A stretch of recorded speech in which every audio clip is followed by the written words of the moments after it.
Hi ஒருவன். So 11th ஸ்டாண்டர்டில் wait பண்ணிகிட்ருப்பீங்க லாஸ்ட் மினிட் கொஸ்டின். ஸோ ஆக்சுவலாக வந்து நான் முன்னாடியே சொல்லிவிட்டேன் ஒரு கொஸ்டின் பேப்பர் வச்சு. ஏன்னா உங்களுக்கு வந்து 2 ப்ரோஸ் படிச்சுக்கோங்க, 2 போயம் படிச்சுக்கோங்க, 2 சப்ளிமெண்ட்ரி படிச்சுக்கோங்க. ஏதோ ஒரு 2 லெசன் உங்களுக்கு பிடிச்சது. எப்படி எழுதணும் எல்லாமே சொல்லியிருக்கேன் அந்த வீடியோவில். பேராகிராஃப் எப்படி எழுதணும், லெட்டர் ரைட்டிங் என்ன பண்ணணும் எல்லாமே சொல்லிட்டேன். ஸோ லெட்டர் ரைட்டிங் அந்த பிடிஎஃப் தரான்னு சொல்லியிருந்தேன் நினைக்கிறேன். நான் தரலன்னு நினைக்கிறேன். அந்த பிடிஎஃப் வந்து பார்த்திங்கன்னா கீழே டிஸ்கிரிப்ஷன் பாக்ஸில் வேணால் வைக்கிறேன், சரிங்களா? Letter writing PDF. ஸோ அதை நீங்கள் பார்த்துக்கோங்க, லெட்டர் ரைட்டிங் ஃபார்மேட்டை. பட் வாண்டட் லெட்டர் நாளைக்கு வரப்போகுது, பார்த்துக்கோங்க. வாண்டட் லெட்டர்னால் ஏதாவது ஒரு வாண்டட், அதாவது சேல்ஸ்மேன் வாண்டட் அந்த மாதிரிலாம் இருக்கும். அதுக்கு வந்து நீங்கள் ரெஸ்பாண்ட் பண்ணுற மாதிரி, அட்வர்டைஸ்மெண்ட்டுக்கு ரெஸ்பாண்ட் பண்ண மாதிரி, ஓகேவா? அப்புறம் இன்ஃபார்மல் ஃபார்மலில் ஃபார்மேட் மட்டும் பார்த்து வச்சுக்கோங்க. மீதியெல்லாம் எழுதிடலாம். கொஸ்டின் ஆன்சரு, காம்ப்ரிஹென்ஷன் எழுதிடுவீங்க, எல்லாமே எழுதிடலாம், ஓகேவா? ஸோ 7 மார்க்கு உங்களுக்கு சம்மர் ரைட்டிங்கும் எப்படி எழுதணும்னு சொல்லியாச்சு. ஸோ இப்போ 21 மார்க்ஸ் பார்த்துடலாம், சரிங்களா? அது போக உங்களுக்கு வரக்கூடிய கொஸ்டின் ஆன்சர்ஸு அதெல்லாமே நான் சொல்லியாச்சு அந்த வீடியோவில். ஸோ ஒரு வாட்டி நான் அந்த 21 மார்க்ஸ் சொல்லிடுறேன். ஸோ இது வந்து சினோனிம்ஸ் ஆன்டனிம்ஸ். அட்லீஸ்ட் படிக்க முடியாதவங்க இதையாவது பாருங்கள், சரிங்களா? சினோனிம்ஸ் வந்து நமக்கு 4 லெசன் மட்டும் பாருங்கள். எல்லா லெசன் கொடுத்துருக்கேன். அதேமாதிரி ஆன்டனிம்ஸும் 4 லெசன் மட்டும் பாருங்கள். அதுக்கப்புறம் வொக்காபுலரி கண்டென்ட் வந்தாச்சு. இதில் வந்து ப்ரிஃபிக்ஸ் சஃபிக்ஸ், முன்னாடி போட்ட ப்ரிஃபிக்ஸு பின்னாடி போட்ட சஃபிக்ஸ், அது மட்டும் தெரிஞ்சு வச்சுக்கிட்டு சும்மா நீங்கள் வந்து அந்த கவர்மெண்ட் கொஷின்ஸு ப்ராக்டிஸ் கொஷின்ஸ் மட்டும் பார்த்துக்கோங்க. அடுத்து அப்ரிவேஷனில் நீங்கள் வந்து எல்லாமே ஒரு கிளான்ஸ் கண்ணு வச்சு பார்த்துக்கோங்க. அப்போ தான் நம்மளால் எது கேட்டாலும் எழுத முடியும். கவர்மெண்ட் கொஷின், ப்ராக்டிஸ் கொஷின் எல்லாமே. காம்பவுண்ட் வேர்டு அப்படின்னா என்ன? காம்பவுண்ட் வேர்டு அப்படின்னா நமக்கு வந்து நவுன் பெயர் சொல், வேர்ப் வந்து வினைச்சொல், அப்ஜெக்ட் வந்து பெயரை விளக்கும் சொல்.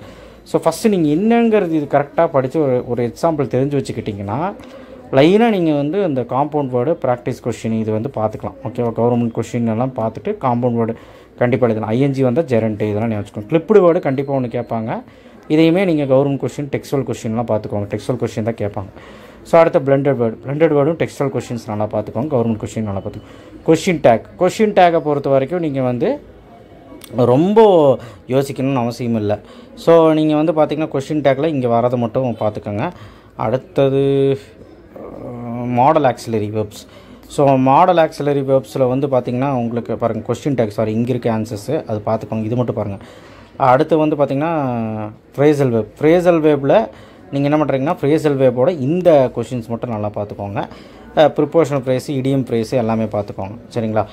Okay, right. 11th டெக்ஸ்ட், அதாவது ஃப்ரேசல் வேவ்ஸ் இதுவும் கேட்கலாம். ஸ்டாண்டப்னா என்ன மீனிங், ஸ்டாண்ட் ஃபார், இதோட மீனிங்லாம் தெரிஞ்சு வச்சுக்கோங்க. இடியம்ஸ் வந்து அட்லீஸ்ட் இதையாவது பாருங்கள். இந்த ஒரு 21 இருக்குல்ல, அதையாவது பாருங்கள்.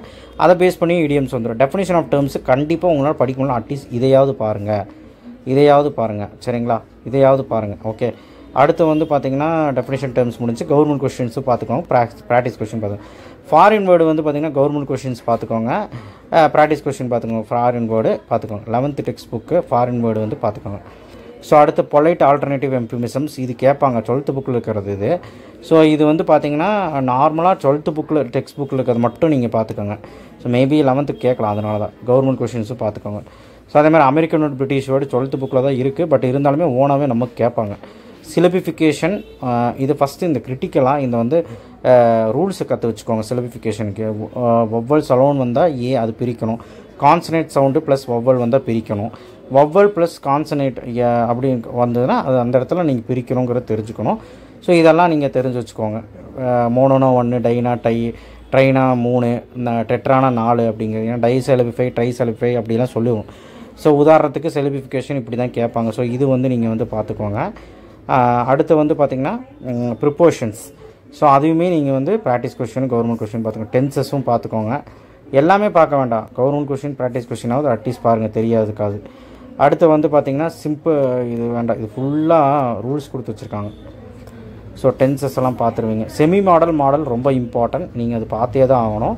அதை நீங்கள் வந்து ஃபஸ்ட்டு எல்லாம் செமி மாடல்லாம் ought to, use to, need to, dare to, மீதியெல்லாம் வந்து பார்த்திங்கன்னா குட்டு, ஷுட்டு இதெல்லாமே வந்து modal verb. So 11th text book example போட்டிருக்கேன், இதை மட்டும் பாருங்கள். கவர்மெண்ட் கொஷின், ப்ராக்டிஸ் கொஷின் மட்டும் பாருங்கள். ரிலேட்டிவ் ப்ரோனவுன் கண்டிப்பாக ஹூ போட்டு விச்சு போட்டு தான் அதிகமாக கேட்பாங்க. ஸோ நீங்கள் வந்து இதை மட்டும் ஒரு எடுத்துக்காட்டுக்கு பார்த்துட்டு கவர்மெண்ட் கொஷின்ஸ், ப்ராக்டிஸ் கொஷின் பார்த்து ஆர்டிக்கல், ஆன் இந்த 3 தான் ஆர்டிக்கலே வரும். ஸோ இதில் வந்து கவர்மெண்ட் கொஷின், ப்ராக்டிஸ் கொஷின் பார்த்துக்கோங்க. பட் ஆனால் இதை மட்டும் பத்தாது. நான் என்ன சொல்ல வரேன்னா, நம்ம வந்து இதில் வந்து உங்களுக்கு வவ்வல் சவுண்டு வந்தால் வவ்வல்ஸ் வந்துன்னா வரும். வவ்வல்ஸே வந்துன்னா அம்பர்லானா யூ தானே வவ்வல்ஸ் வருதில்ல, அதனால் ஆன் போட்டுக்கணும். ஒருவேளை vowels on umbrella on elephant அதாவது வவ்வல் சவுண்டு கான்சனட் சவுண்டு வந்துச்சுன்னா மெய்யொலிக்கும் சொல் அப்படின்னு இருந்துச்சுன்னா ஏ. ஏதாவது விஷயத்தை பற்றி சொல்லணும் த பெஞ்ச் த மார்க் அந்த மாதிரி த. ஸோ அதுக்கான எக்ஸாம்பிள்ஸ் தான் இங்கே இருக்குது, அதை பார்த்துக்கோங்க. சென்டென்ஸ் பேட்டர்னை பொறுத்த வரைக்கும் சப்ஜெக்ட்னா என்ன, வேர்ப்னா என்ன, டைரக்ட் ஆப்ஜெக்ட்னா என்ன, இன்டைரக்ட் ஆப்ஜெக்ட்னா, காம்ப்ளிமெண்ட் என்ன, அட்ஜங்க்னா என்னன்னு தெரிஞ்சுக்கிட்டு இந்த பேசிக் ரூல்ஸ் ஒரு டைம் வேணால் படித்து பாருங்கள், டைம் இருந்தால் பார்த்துட்டிங்கன்னா சப்ஜெக்ட் இது எழுதிடலாம். ஹோமோஃபோன்ஸும் உங்களுக்கு ஒன்றும் பெருசாக கஷ்டம் இருக்காது, நீங்கள் போட்டுருவீங்க. கன்ஜக்ஷன் லிங்கஸ் கண்டிப்பாக இதை வச்சும் நம்ம கொஷின்ஸ் கேட்பாங்க. பட் இதில் எல்லாமே பார்க்க முடியும்னா அட்லீஸ்ட் இதையாவது பாருங்கள், ஓகேவா? So thank you. ஷேர் பண்ணுங்கள், சப்ஸ்கிரைப் பண்ண மறக்காமல் பெல் ஐகானை ப்ரெஸ் பண்ணுங்கள். முக்கியமான விஷயம், இந்த 21 மார்க்ஸு 5 மார்க்ஸ் எல்லாமே சொல்லிட்டேன் போன வீடியோவில். அதே மாதிரி உங்களுக்கு ஒரு செஷன் இருக்குது 3x3 9. இதில் டிஸ்கிரைபிங் ப்ராசஸ்ன்னு கேட்பான். 6 பாயிண்ட் ஒழுக்கமாக ஓனாக எழுதணும். ப்ராபப் கேட்பான், அதுக்கப்புறம் ஃப்ளோ சார்ட்டோ பார் சார்ட்டோ கிட்டது அதுலேருந்து கொஷின்ஸ் கேட்பான். எக்ஸ்பேண்ட் தி ஹெட்லைன்ஸ் கேட்பான். ஸோ இதெல்லாமே என்னங்கிறது தெரிஞ்சு வச்சுக்கோங்க. அதுக்கப்புறம் ரொம்ப முக்கியம், கொஷின் ஆன்சரு எது கேட்டாலுமே எதுவுமே விடாதீங்க. இஆர்சி வந்தால், ரெஃபரன்ஸ் டு கான்டாக்ட்ஸ் வந்தால் எல்லா போயத்தோட பேர் எல்லா போயத்தோட ஆத்தர் பேர் எழுதினாலும் 2 மார்க் கொடுத்துருவான். நீங்கள் அந்த 3 கேட்டு 2 எழுத சொல்லுவான், அதையும் நீங்கள் விட்றாதீங்க. அதே மாதிரி போயம் அப்ரிஷியேஷன் கொஷின் எல்லோரும் கேட்டிங்க டவுட்டு. அதில் வந்து 4 லெசன் இருக்குது. 3 லெசனோட அப்ரிஷியேஷன் மட்டும் நல்லபடியாக படிச்சுக்கோங்க, சரிங்களா? ஓகே, வேறு ஏதாவது டவுட் இருந்தால் கேளுங்கள். தேங்க்யூ. ஷேர் பண்ணுங்கள், சப்ஸ்கிரைப் பண்ண மறக்காமல் பெல் ஐகானை ப்ரெஸ் பண்ணுங்கள்.